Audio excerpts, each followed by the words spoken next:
وہ کمپرومائز بھی پورا کرتے ہیں، اپنی کمٹمنٹ بھی اسٹیبلشمنٹ کے ساتھ پوری کرتے ہیں، بھلے قوم کے ساتھ وہ اپنے وعدے پورے نہ کریں، وہاں لوگ انہیں اور القابات سے نوازیں، لیکن یہ ہے کہ وہ اسٹیبلشمنٹ کے ساتھ اپنی وفاداری نبھاتے ہیں۔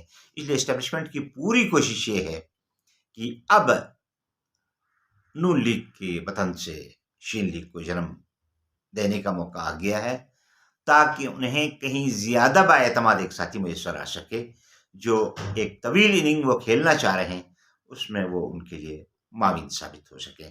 لیکن اصل گلے کی ہڑی عمران خان اور پی ٹی آئی ہے۔ پی ٹی آئی کے ساتھ جو کچھ ہو رہا ہے اس کے ساتھ ساتھ نون لیگ کو بھی بخشا نہیں جا رہا ہے، شوگر کوٹڈ انداز میں اس کو ٹریٹ کیا جا رہا ہے۔ میاں صاحب کو یہ غلط فہمی ہو گئی تھی کہ 16 ماہ کے دوران جو خدمات انہوں نے فراہم کی ہیں اسٹیبلشمنٹ کو، اور جس طرح ملک میں تباہی کے باوجود وہ کمیٹڈ رہے ہیں، اس کی بنیاد پہ شاید اب ان کی بات سنی جا رہی ہے۔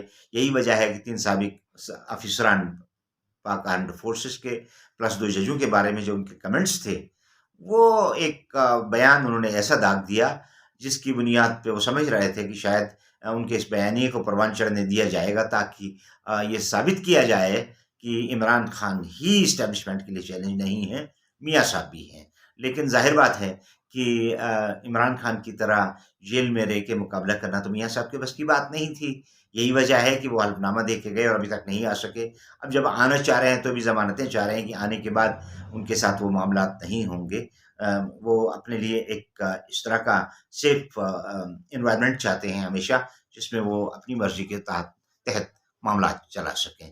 تو میاں صاحب یہ بیان دے دیا تو اس کے بعد شہباز شریف صاحب کے ساتھ ایک میسج بھیجا گیا کہ آپ کو اس حد تک اجازت نہیں ہے کہ آپ وہ کچھ کہہ لیں جو آپ کہہ رہے ہیں، نہ آپ کو اس بات کی اجازت دی جائے گی کہ وہ جن ارادوں کا آپ اظہار فرما رہے ہیں ان پر عمل درآمد کیا جائے، لہٰذا آپ ذرا اپنے حساب کتاب میں رہیں، اپنے دائرے کار میں رہیں۔ میاں صاحب نے اگرچہ اپنا بیانیہ بدل لیا، اس کے بعد اس موضوع پہ گفتگو دوبارہ کرنے کی جرات نہیں کی، لیکن وادی نظر میں ایک عجیب سا واقعہ پاکستان کے شمال میں چائنا کے بارڈر پہ جو مستقبل کی سیاست کا مرکز اور محور بننے جا رہا ہے، Pakistan, India, central Asia, Russia, China, Iran اور افغانستان کے درمیان یہ فلش پوائنٹ ہے۔ آپ کا گلگت مستقبل کا فلش پوائنٹ ہے، یہاں ایک بڑا گیم ہوتا نظر آ رہا ہے۔ ایسے موقع پہ گلگت میں نون لیگ کے موجودہ صدر حفیظ الرحمان کے خلاف ایک بڑی بغاوت ہو گئی۔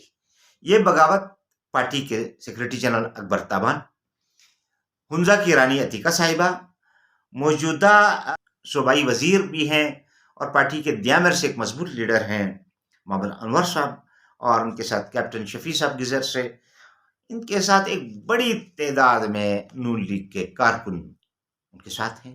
انہوں نے بڑے ایک پاور شو کا گلگت نے پچھلے دنوں مظاہرہ کیا، آئیے اس کی ایک جھلک دیکھتے ہیں۔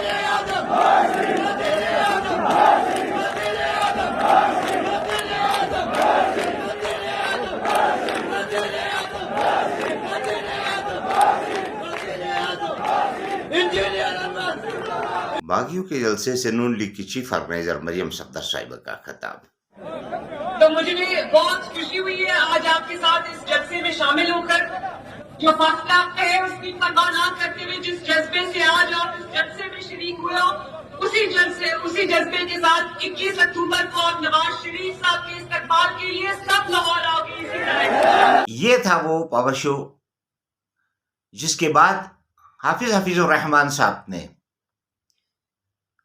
2 کام کیے۔ ایک تو انہوں نے ایک بیان دیا ایک مقامی چینل پہ، اس میں ان کا فرمانا یہ تھا کہ جب موجودہ chief of staff general Asim Munir صاحب گلگت میں کمانڈر FCNA تھے، تو اس دوران ایک تراویح ان دونوں نے مشترکہ طور پر پڑھائی، جس میں 10 سپارے امام کے علاوہ 10 سپارے حفیظ الرحمان صاحب نے اور 10 سپارے بقولت کے جنرل عاصم منیر صاحب نے پڑھائی۔ اس کا تذکرہ بادی نظر میں کوئی اس انٹرویو سے متعلق نہیں لگ رہا تھا، جب یہ ان کے خلاف ایک معاملہ ہوا اور اس کے بعد انہوں نے ایک وکلا کنونشن طلب کیا یہاں پر نون لیگ کا۔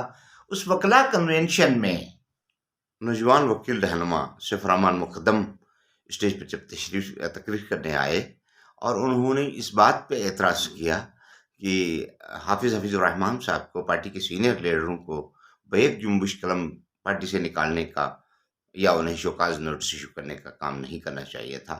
ان کا نقطہ نظر یہ تھا کہ فی الوقت پارٹی کے انتخابات ہونے ہیں، اور جب تک پارٹی کے انتخابات نہیں ہوتے تب تک کسی بھی سینئر رہنما کو پارٹی سے برطرف نہیں کیا جا سکتا ہے. ان کی گفتگو مکمل ہونے سے پہلے ہی ایک گروپ نے انہیں اسٹیج سے ہٹانے کی کوشش کی، جس کی وجہ سے وکلا کنونشن انتشار کا شکار ہوا. 2 گروپوں میں تصادم ہوتے ہوتے بچا. نہ کسی کو صدر مانتے ہیں.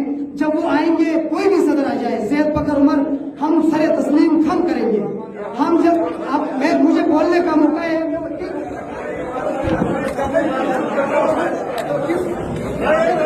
بولنے کا اب یہ رحمان صاحب، میں بات کرنا چاہ رہا ہوں. میں غلط بات نہیں کر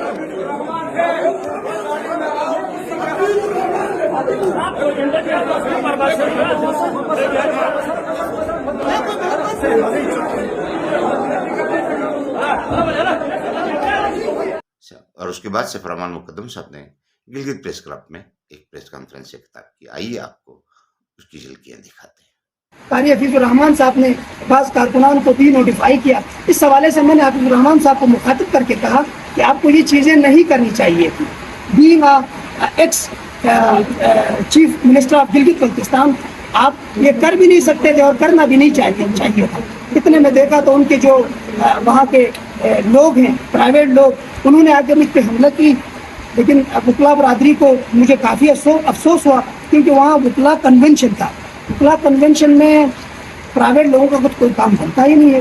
ان کو اول چھوڑنا ہی نہیں چاہیے تھا، کیونکہ ہمارے وکلا کی کنونشن تھا. اس میں آ کے انہوں نے میرے ساتھ بدتمیزی کی. یہ صرف ایک ڈگنیٹی کی بات ہے، اس کالے کوڈ کی. میری ذاتی کوئی مسئلہ نہیں ہے.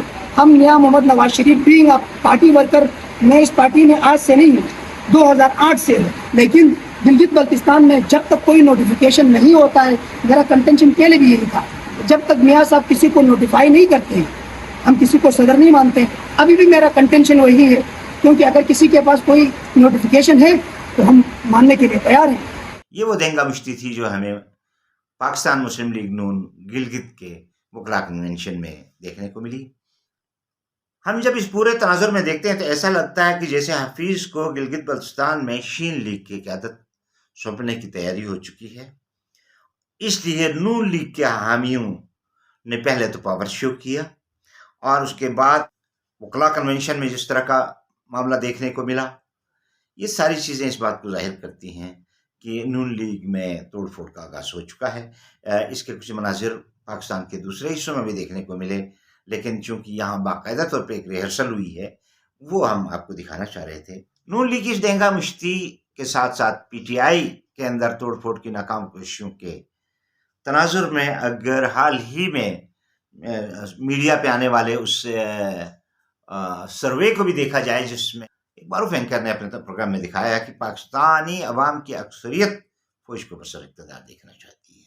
اگرچہ یہ آئین اور قانون سے بالاتر ایک بات ہے، اور ہمیں یقین ہے کہ ہماری مسلح افواج اس طرح کا کوئی ارادہ نہیں رکھتی، لیکن اس طرح کے سروے کے پیچھے کیا مقاصد تھے، اور جو دوسرے سروے ہمیں عوامی سطح پہ فیس بک سے لے کر ٹویٹر تک، اور ٹویٹر سے لے کر دیگر فورمز پہ نظر آتے ہیں، اس کے الگ رقم یہ جو ایک نتیجہ اس میں بتایا گیا تھا، اگر اس نتیجے کو اس کے ساتھ جوڑ کے دیکھا جائے تو بادی نظر میں ایسا نظر آتا ہے کہ کچھ لوگوں کی خواہش ضرور ہے کہ افواج پاکستان اس ملک کنٹرول کو سنبھالیں، لیکن اس کے کیا نقصانات ہوں گے، کیا کنسیکوینسز ہوں گے، یہ کسی سے ڈھکے چھپے نہیں ہیں.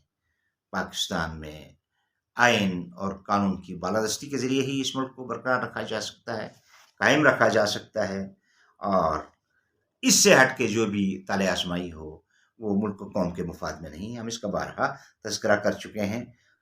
ہم یہ سوال آپ پہ چھوڑتے ہیں، آپ سوچئے گا کہ آخر اس ملک کا سیاسی مستقبل کیا ہے. ہم اگر عرض کریں گے تو شکایت نہیں، مصیبت ہوگی. ناظرین، اگلے پروگرام میں کسی اور موضوع کے ساتھ آپ کی خدمت میں حاضر ہوں گا. تب تک کے لیے اپنے میزبان عبدالبشیر خان کو اجازت دیجیے. پاکستان پائندہ باد.